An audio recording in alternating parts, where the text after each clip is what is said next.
DMing is, it's just amazing to me how powerful it still is. Do you use a lot of video, a lot of audio in your DMs? Because, you know, when you're getting thousands of messages, it's almost impossible to reach everyone. How are you actually scaling out these one-to-one contacts?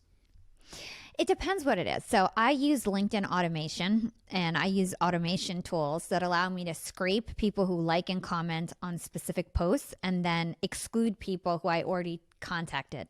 So this enables me to do things at scale where I can basically personalize messages and say like, hey, Mark, you know, thank you so much for recently liking my post. If you want to check out the full episode, you know, it was a clip, it was a teaser clip.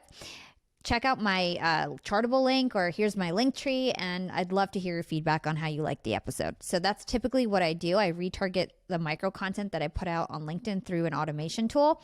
And then I'll put some rules in there, like don't message anyone who we messaged in the past 3 months.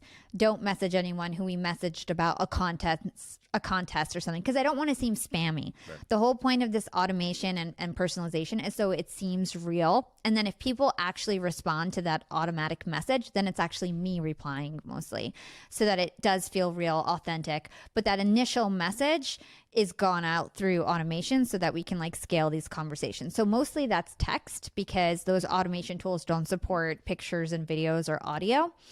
But when I'm trying to like reach out to guests, for example, that's a whole different story. So when I try to target guests for my podcast, especially like celebrity guests that are hard to get in contact with, I usually send them an audio message or a video message with some text, because not everybody wants to watch an audio or a video. So I send them a video and audio, and I send them a text message that kind of summarizes everything that I said in the video.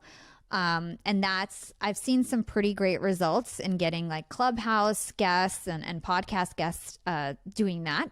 It's a little bit more personal, and they know it's not like a bot or a VA when they hear my voice. So it's really effective.